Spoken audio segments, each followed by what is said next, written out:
Before we started the extraction, they still asked our team like if we want to go because we're volunteers. We could say no. Obviously, we couldn't say no because we were the last option. Like what happens if and when we will have casualties. We went through all the options within the team. It took hours and hours. Even the legal sides of what will happen, we will be prosecuted, we will lose our businesses in Thailand because we didn't have diplomatic immunity. Fear, stress and decision-making underwater. The perfect conversation topic for the perfect guest. Exploration diver Mikko Paasi in today's episode of the Dive Saga Dive Debrief podcast. I'm your host, dive instructor trainer and underwater filmmaker Nick Derutter.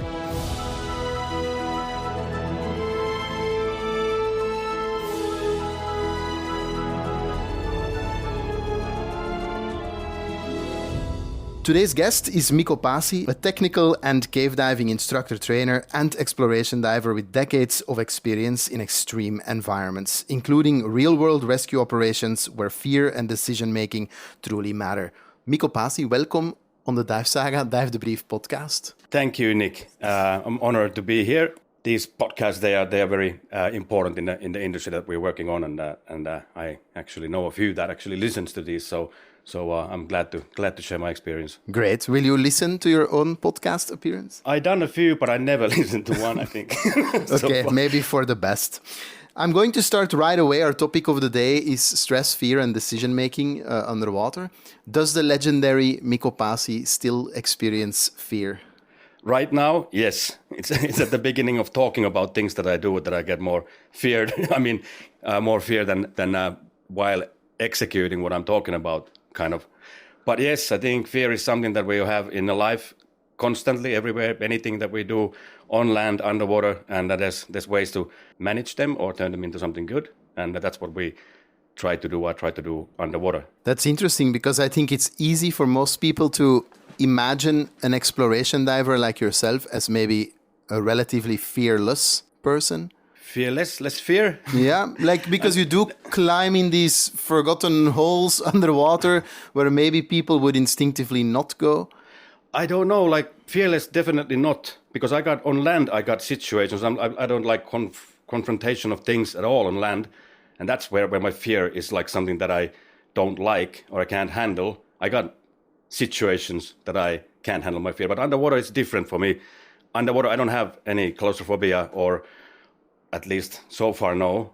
And then the fear that is present there in every dive, I think, is kind of a guideline that you follow, and you can leash it or you can tame it you can kind of like benefit from it, and it keeps you awake. And so it's managed fear. Maybe like it's fear used as a tool for the dive almost. Yeah, something like this. Yes. Okay. Without fear, I think I would do. Then people would tend to do things that are not calculated, and that would lead to a problem. But if you have a little fear of the consequences that will happen, that will keep you in a leash, and that's a good thing. In 2018, a youth football team became trapped in a cave here in Thailand. Monsoon set in, the cave flooded. It's a, by now, I think, legendary rescue operation, which you were a part of. What was your role in the Thai cave rescue? Well, definitely was one of a kind. My role was I volunteered. I fly over without nobody asking. Kind of like it was happening. I was then in Malta running my school over there, but it was in my backyard in Thailand where I live, involving kids and caves. So I was like, okay, I need to be there. So I fly in without asking much. I belong to the Thai Suratani rescue teams already, so I got a pass through into the cave system. And then my role, I didn't even take fins or helmets with me because I thought I'm going to bring my CCR, side mount CCR there and give it to someone. And I'm going to carry tanks for the SEALs or for the special forces. But it kind of like expanded from that. And then eventually the role was first to create the dive line.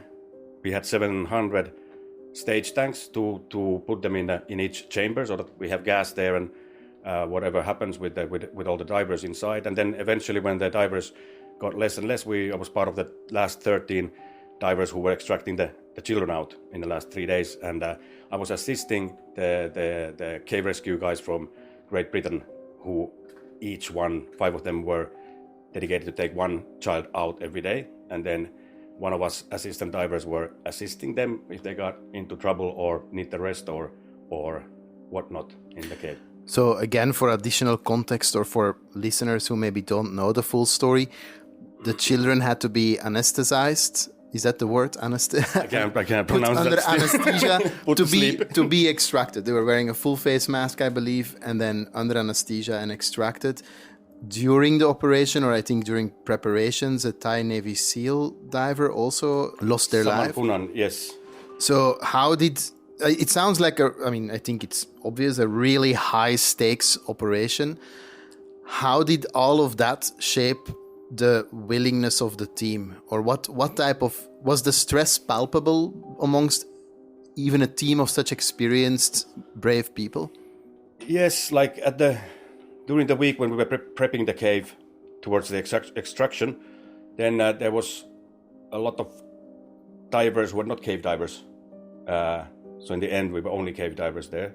And I remember, I think it was the second day when I joined the team, and that second dive going in, and it was evening, like 9 o'clock or something.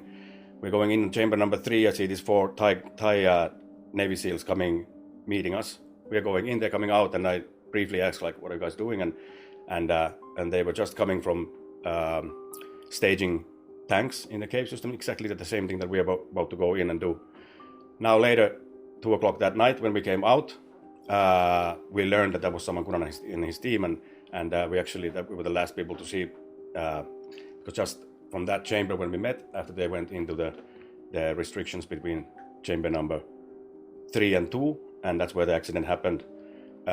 When we learned about that, when we came out 2 o'clock in the morning, we learned about this, and the next day was like the feeling was the operation was halt for a day, and then there was a big confusion about the future of the project. What shall we do?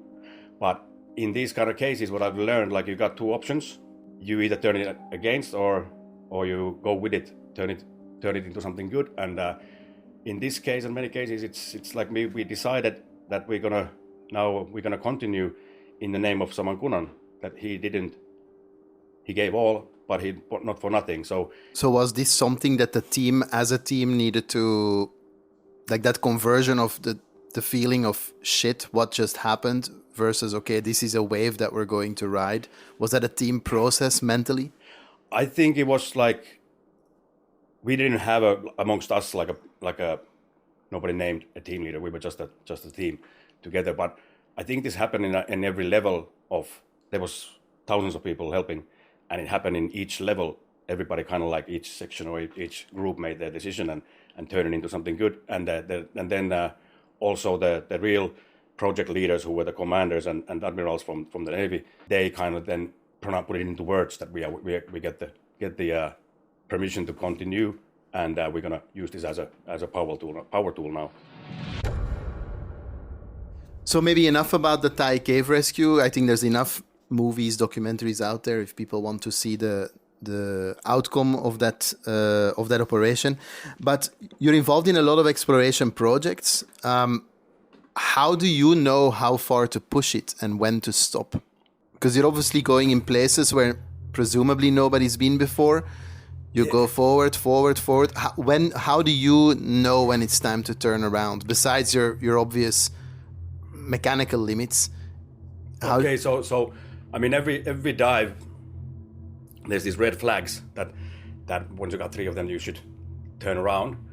And then recreational cave diving is based on also like there's these turn pressures when the line ends, when the visibility goes bad, when the restriction is too small, when the flow is too strong, or your psychological turn point kind of happens. But that's recreational cave diving. But then kind of that's where we start with the exploration diving, which is difficult in a way because usually I think the exploration starts where the recreational ends. Exactly. Where the line ends, that's when we start. And so we passed a few red flags there already. So then for us as an exploration dive, when we do projects, the limits are when we got physical turning points. I mean, with physical turn points, I mean equipment, maybe the weather, maybe the conditions around. Maybe all these scrubber times and oxygen supplies and things that will tell you when to turn or if something happens with your equipment. But then we have also the psychological turn points, which all the physical turn points turn into psychological turn points at some point.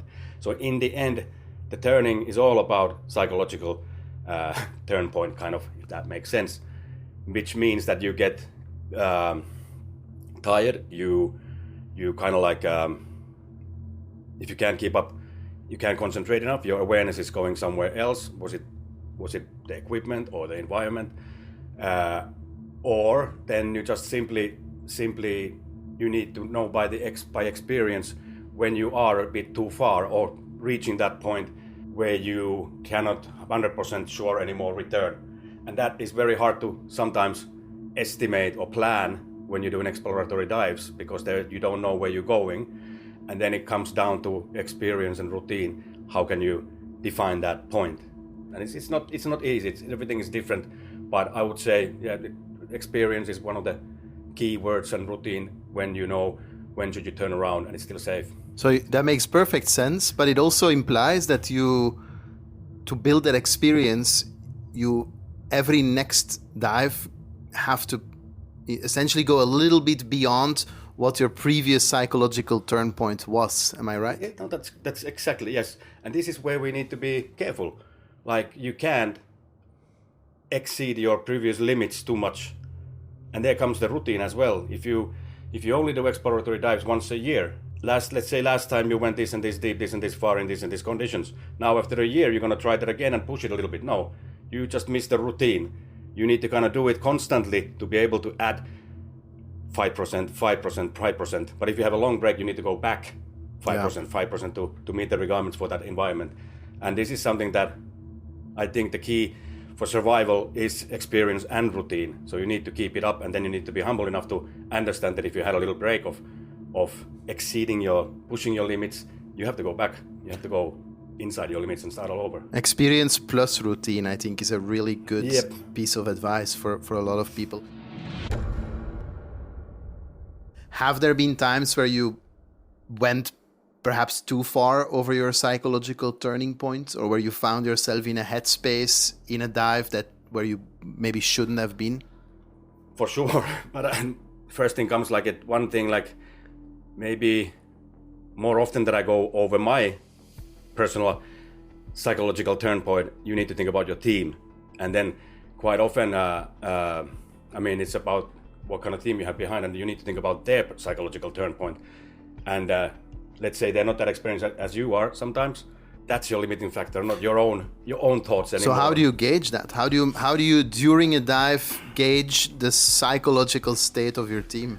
I think you cannot that much. I think it's all preparations and being selective who you're gonna go with, who you're gonna train with, and who you're gonna take with you in your team. During the dive, it's very hard to tell when you're exploratory diving. You don't see anything. You might go solo, bump and go style. So it's very hard to tell if somebody is distressed other than clear marks. So the preparation, preventing these things to happen is the key. And therefore, we have this in the mines, for example, in Thailand, that we are opening and diving and exploring. Over there, we have this mandatory thing of having 3 days of training of emergency skills while conducting maybe the mine crossover from cave. But also the pressure on those 3 days is to get to know the people that you're diving with the next few days when it gets a bit more demanding. And even if everybody in that team, sometimes they are experienced guys and they know their blind exits and gas sharing and all that by heart, it's super important to avoid these kind of situations, to dive together and see how do you do it, how do these guys do it, and how do we do it together, learn the communication, awareness, positioning in the team before we start anything more demanding.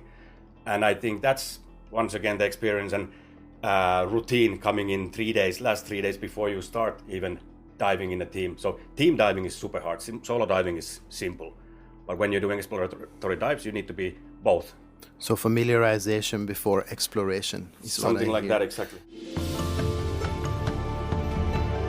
Below this episode, you can find a link to the full playlist of the 4-episode Boh Yai Mines mini-series, where we follow Mikko Paasi on his exploration project in the Boh Yai Mines in Kanchanaburi, Thailand. Make sure to go check that out on the Dive Saga YouTube channel.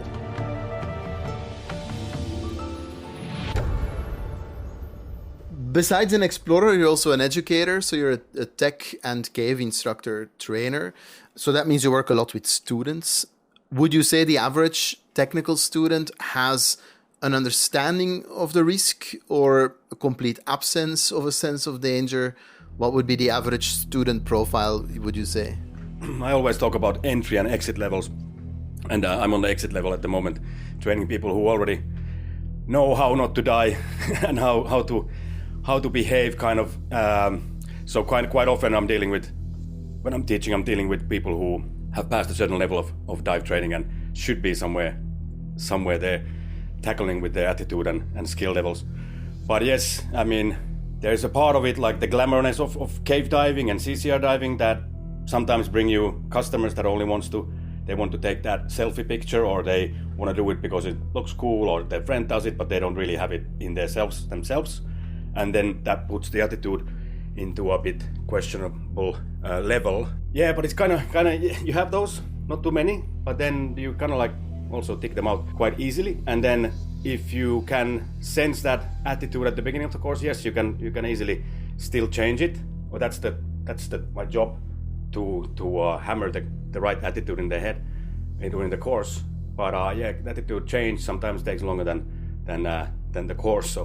So we only give them some tools to start, and then the next few months, how active they are will define if they kind of like took it seriously. So how do you instill a sense of fear or danger, or a healthy dose of respect for the danger into a student? So I usually use examples of my own previous behavior. Part of the training is like, for me, is like cave diving or technical diving. Sometimes we do things that are not by the book, or the real life experience comes to play a big part of the teaching. I try to kind of like scare them off with what has happened to me, and I'm not shy to tell them about the not so proud situations that I put myself into, which have been life-threatening even. But this is how I learned. I don't want them to do the same, so I'm going to try to hammer that into their head and put some fear in there. Yeah, I'm a tech instructor trainer myself, and if I'm honest, I noticed maybe in the last 2 years that tech diving has become the new nitrox, whereas people would almost go from open water into nitrox as sort of, I don't want to say because it's cool, but because it is a little bit shiny, and I maybe noticed that more and more with technical diving, perhaps how it's advertised, how it's positioned. Maybe I'm partially to blame with channels like the Dive Saga channel, who maybe advertise that lifestyle a little bit too much. Do you notice that people are maybe a little too quick to venture into technical or complicated types of diving? One of my favorite topics, kind of like what I've noticed in general, is that there's this certification, tick off some box attitude going around, that people kind of like forget the real reason why we are doing this cave diving or technical diving in general. They just seem to get these certifications, and this goes for instructors as well in the field. Like in many people, they just train, but they kind of like part of for me, what makes sense is to put your skills into use and get experience while you're doing something, not only repeating the skills. And same with the students, like cave training should take a year or two to get to long time to get. You can't learn everything from zero to hero in 2 weeks when you put cavern to full cave. It needs to let those skills sink in before you go further into the cave systems. And this is something that I see quite often, that all these courses are done way too fast, back to back, and that is not suitable for normal divers. Yeah, fair enough. I mean, I obviously don't want to disparage anybody with the ambition to become a technical diver or a cave diver. It's a fair goal, I would say. Yes, and then in the end, the responsibility is with the diver. But as an instructor, we need to also spot this, keep it real, the diving in. Yeah, maybe I could say that. But yeah, dive more and train less. Can you say that every dive is a training dive? But the C card shouldn't be the thing. Yeah, super fair. I mean, you mentioned earlier that you basically showed up to the dive cave rescue situation ready and willing to give away your CCR and carry cylinders for whoever needed them. And I think that actually speaks to how technical and cave diving should maybe be approached, is be willing to be involved, but not necessarily immediately wanting to be yes, up there, be in a supporting role first, become a tech support diver, or try to understand the logistics and the risk before. Maybe that's something about the question before, like how to spot this good attitude or bad attitude. If someone's goal is to become a full cave diver in 2 weeks, and then that's a red flag there. But if somebody's willing to spend the time and contribute to the team and be voluntarily with and earn their marks or stripes kind of on the way. Then absolutely. Especially if they eventually want to go into exploration. A good exploration project does not have 15 main characters, I don't think. I do a lot of exploration, and I always try to doesn't matter if you're even diver, you can come along or join and learn. And then usually people join, and quite often they are divers, but there's so much things to do and learn even before you get to the end of the line yourself or lay some new line. So that's something that cave exploration is not just laying new line in the deep part end of the cave, but there's so many aspects that people can join and then learn and see how it's done and slowly get into more serious. And that's attitude again, as you mentioned earlier. Sometimes training the attitude is maybe harder than training the skills. On a slightly different note, a lot of diver training is mission oriented or sort of goal oriented. As you mentioned earlier, there's time restrictions, or courses are done in X amount of days or weeks. Do you think that we teach divers enough how and when to abort? Well, 90% of the cave training is how to get out of there. Going in is easy, but that's not aborting. That's just techniques of when we're actually too far in and shit hits the fan, and then we practice these funny, exciting skills, blind exits and gas sharing and things. But yeah, how to abort the dive, how to avoid the ego and the peer pressure and these kind of things. That's the boring stuff. Nobody wants to learn that. Everybody kind of like relies on that. If that and when that happens, I know how to get out of there anyways. But to prevent these emergency situations where you need those fancy skills, let's say like this, that would be the key to teach. Then again, once again, within 2 weeks, it's very hard to hammer the experience and when should you turn, really. So then, therefore, doing the courses like one after another and let yourself dive a bit in that first level and then climb up would give you experience and routine, once again, into situations like you would learn the skills so well and the diving so well that you can actually concentrate on other things around you, which are the red flags to inside of you, outside of you, in the team or equipment, that will then tell you when to turn the dive. You've also been involved in a fair amount of TV shows and underwater filmmaking. I find that personally a very special kind of mission because it's all absorbing. I find that when you're trying to hunt down a shot list, or you're trying to, or you have to live the whole dive through a small screen, it's a special kind of disorienting almost, and it is the best way to ignore all the red flags is really that. Have you ever found any situations in your career as an underwater filmmaker where it was a close call, perhaps? Well, definitely that's what you just said, that you can't emphasize that too much, giving someone or taking a camera on a dive and the lights and whatnot, and then try to be aware of everything else that you should. So that you only do that when you can dive without eyes closed. And I mean, you need to be super confident with diving before you add any cameras. It happens to me that, like, when I look at my profile after a dive, it's far from perfect. Like, I'm not the best with my diving, and especially profiles and stuff when I'm with the camera. I survive, and I mean I can do better. Let's say like this. So far so good, but still I'm not that proud of it. Quite often still, like, the camera, the getting that shot is gonna take the too much priority, too much awareness from myself working on that. Have I ever been in a life-threatening situation with my 30 years of diving? Probably, but I can't come up with anything specific at the moment. That's fair. Maybe this is a good example of survivor bias.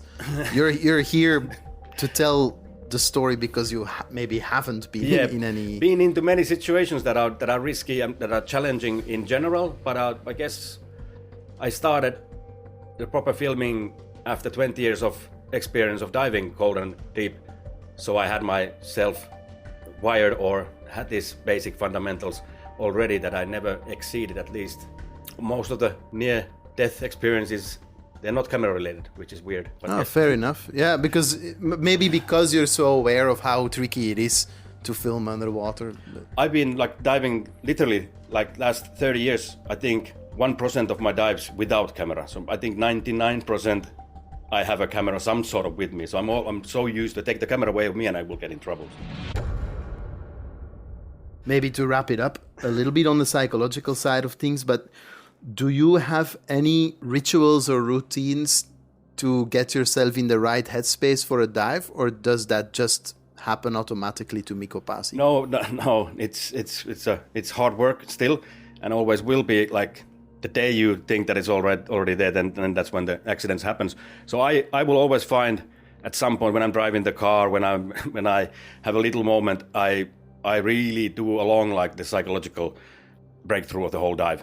What could happen, and this really works. If you kind of go through the whole dive and each step, and you find out that this is going to be the difficult spot, there's the navigational decision. There I will bring out the camera. There I will put the lights on. This and this, and you go through all the options that what the scenarios, what might happen in that spot, and then you go through all the options that you have to overcome these scenarios, fix them. Then only then when you hit that spot in the real dive, you can actually, your decision making is way faster when you have gone through most of the scenarios already in your head and you know which one fits here. That's also experience and routine again. But I always go those. It takes a lot of time. You don't see it because I do it secretly and I don't mumble around. But then I know when the shit hits the fan, kind of. Then my decision making is way faster when I've gone through those options in my head already, and that is very important in my 100%. Premeditation and pre-visualization. Yes. So that indeed the decisions are made faster when they need. They're actually pre-made, I guess. When something happens, most decisions have already been made. True. But then at the environment and at the exploratory effect. And in the cave rescue, I want to say this like. Before we started the extraction, they still asked our team like if we want to go because we're volunteers. We could say no. Obviously, we couldn't say no because we were the last option. But then there was a lot of stress there because there was lives on the stake, our own and the kids. So how to break it down with the like what happens if and when we will have casualties. We went through all the options within the team. It took hours and hours. Even the legal sides of what will happen, we will be prosecuted, we will lose our businesses in Thailand because we didn't have diplomatic immunity to do it. And we did that. That was a good example. And then after I don't know how many hours that night before, everybody was okay, let's do it. But that kind of kept us in a spot that we were able to concentrate on the task because we already talk about everything that can happen or go wrong. So that was a big part of that too. And kind of like, I think that was one of the things that kept us sane and in the course. Wow, I find that one of the hardest statements I've ever heard on pre-meditating a dive, because I'm all for it and I usually seclude myself 5 minutes or 10 minutes before every dive because I need to think through it as well. But to hear you say we had to pre-meditate each other's and our own death and the legal and diplomatic consequences thereof. That is happen when we lose the child or and all that. So, but that brings you break down the stress levels there, and then you can go there. The more you can do this, the less fear, less stress you will have, and then the faster you can make the decisions. I think that's a phenomenal statement to end this podcast episode. Mikko Paasi, thank you so much for joining the Dive Saga Dive Debrief podcast. Thank you very much, Nick, and appreciate you asking me for this. Yeah, and as everybody can see, we have just shaken each other's hand. Okay, guys, thank you so much for listening to the Dive Saga Dive Debrief podcast. I will see you next time.